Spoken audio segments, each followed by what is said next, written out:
안녕하십니까. 2022년 2월 9일 최병무의 팩트 시작하겠습니다. 최근 이재명 후보 측이 윤석열 후보를 향해서 공격하는 것, 이걸 제가 몇 가지 소개해드리겠습니다. 이유는 나중에 설명을 드리겠습니다. 자, 박찬대 수석 대변인 어제 이렇게 얘기했죠. 윤 후보는 입대 당시 신체 검사 때 두 눈의 시력이 크게 다른 부동시, 같지 않다 이런 뜻입니다. 그거로 판정받아 병역을 면제받았다. 검찰총장 인사청문회 때 받은 신체 검사에서도 다시 부동시 판정을 받았다. 그동안 검찰 임용 때와 그 후 재임용 당시 두 차례에 걸친 공무원 신체 검사에서는 정상 판정이 나왔다는 의혹이 제기됐다. 이렇게 공격을 했고요. 양분함 국민검증법률지원단장, 이 사람도 기자회견을 해서 지금이라도 병역 면제에 문제가 없다면 검사 임용 시 시력검사표를 스스로 제출하라, 이렇게 주장을 했고, 이거는 사실은 그 전날 군 출신이죠. 김병주 민주당 의원이 과거 인호의적으로 부동시를 만들어서 병역을 면제받은 것 아니냐, 뭐 이렇게 의혹을 제기한 데 기반을 두고 있습니다. 또 김용민 최고위원이 검찰총장 당시의 특수활동비 일부가 정치자금으로 사용된 것 아니냐, 이런 주장을 한 적도 있고요. 어제 추미애 전 법무부 장관은 내역 공개를 거부한 검찰총장이 나라 국관을 맡을 자격이 있느냐, 이렇게 주장을 했고, 내역이라는 건 특수활동비 내역입니다. 김승원 민주당 의원은 7일 국회 예결위 전체 회의에서 검찰총장 재임 당시 특수활동비로 147억 원을 현금으로 썼다는 계산이 있다, 이렇게 얘기를 했습니다. 그러면서 김승원 의원이 법무부에서 제출받은 윤석열 후보의 검찰총장 재임 당시 특활비 관련 자료를 공개하면서 사용 내역 자체가 없고 영수증도 미첨부다, 전액 현금으로 다 썼다, 이렇게 주장을 했습니다.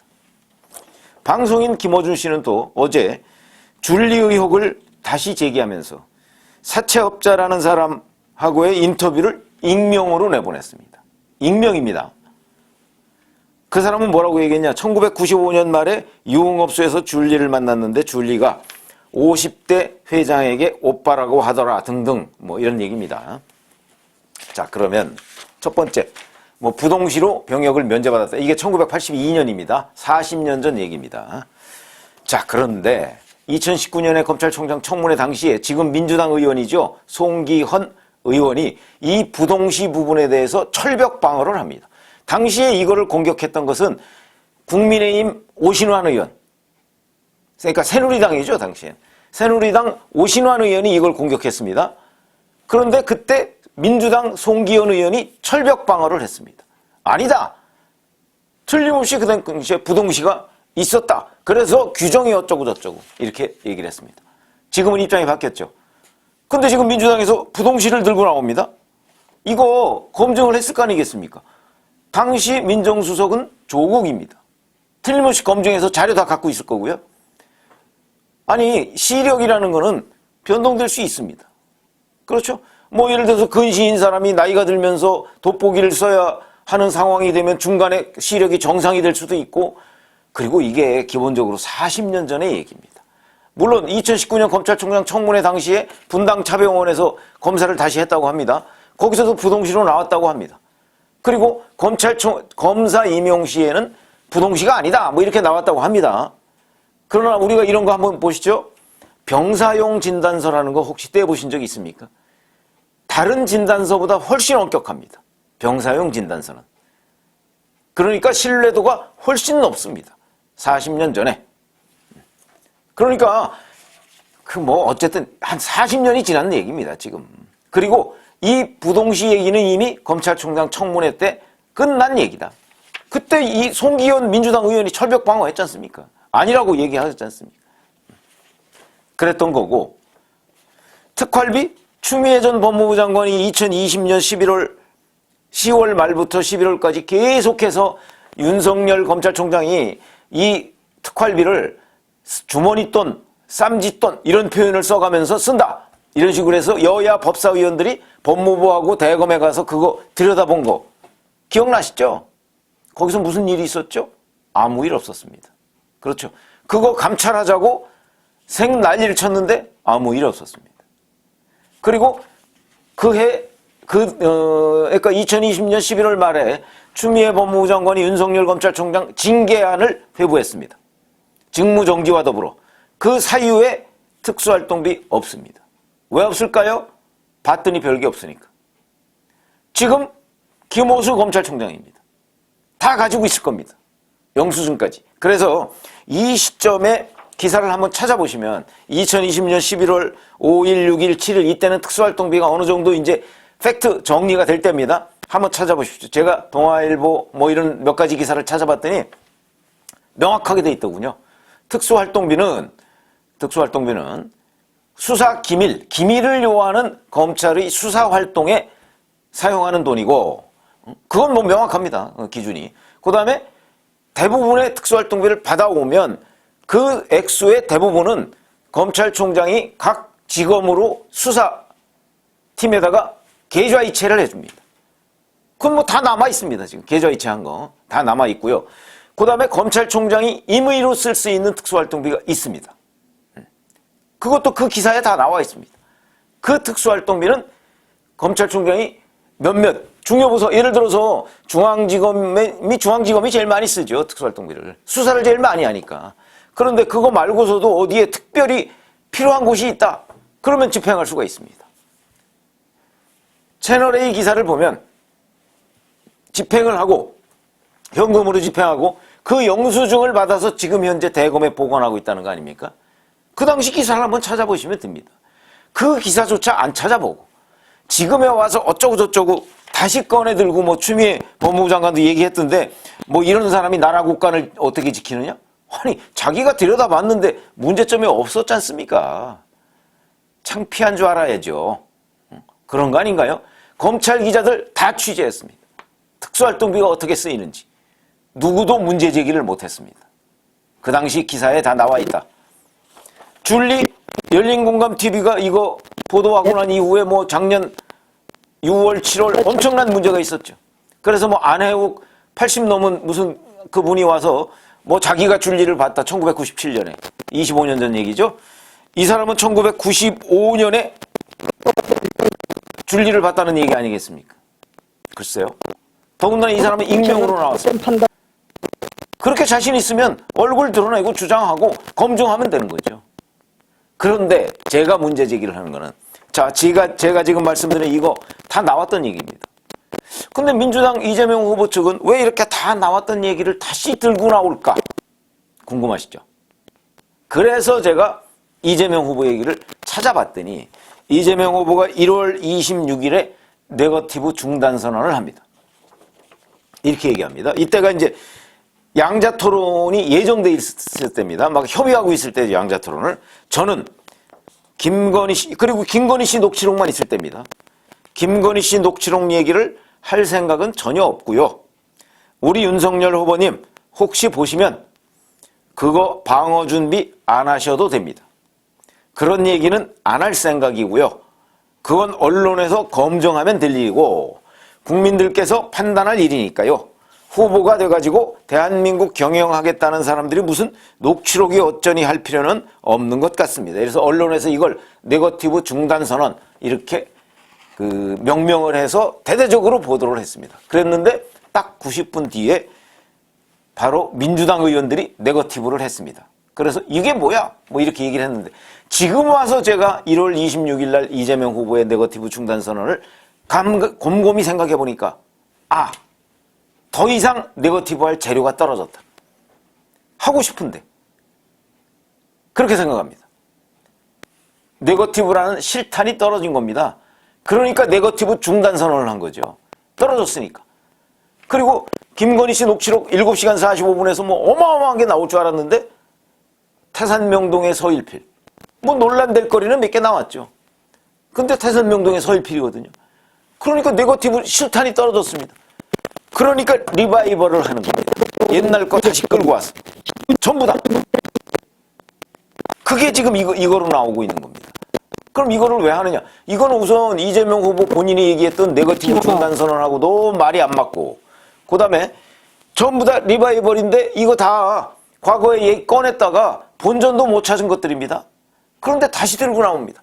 이 얼마나 민주당으로서 이재명 후보로서는 가슴 아픈 얘기일까? 왜 그러냐? 쏠 실탄은 없고 적은 몰려오고 김혜경 리스크 몰려오지 않습니까? 육박전이라도 해야 될 판입니다.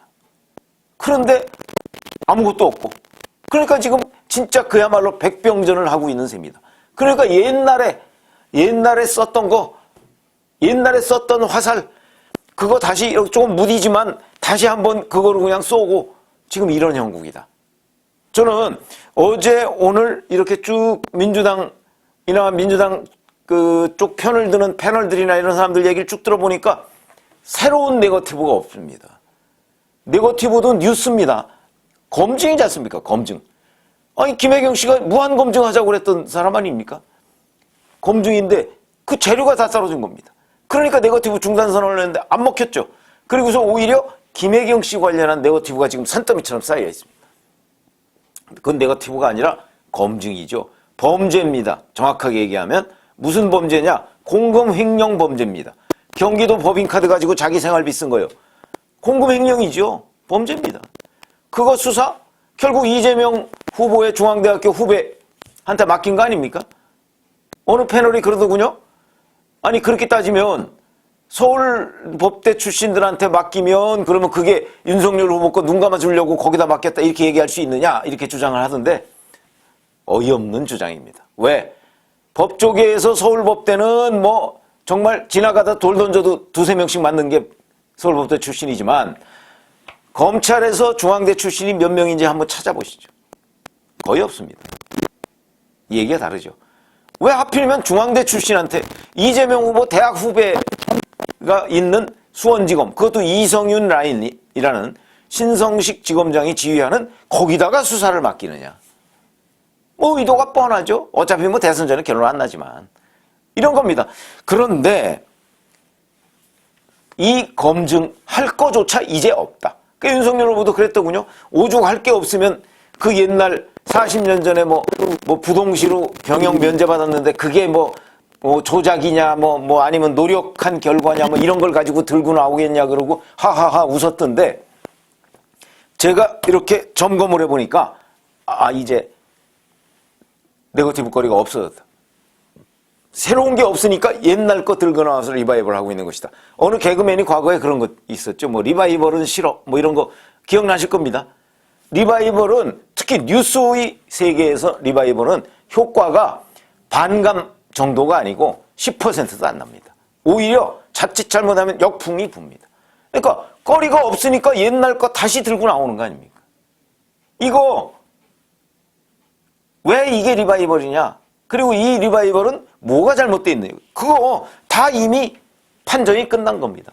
뭐 오마이뉴스에서 보니까 뭐 이 특수활동비 문제에 대해서 판정이 끝났다는 부분에 관한 국민의힘의 주장을 뭐 팩트체크.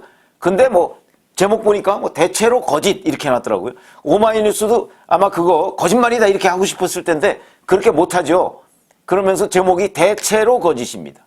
뭐 그거 안 봐도 뻔한 얘기입니다. 제가 보기엔 그 팩트체크 자체가 거짓말이다. 2020년 11월 초 모든 법조팀 기자들이 특히 한겨레 신문의 법조팀 기자가 제가 지금 기억납니다. 그 한겨레 TV에 나와서 했던 특수활동비 검증 방송이 있습니다. 그것도 한번 보시면 됩니다. 거기에 보면 제가 지금 한 얘기하고 똑같은 얘기가 다 나와 있습니다.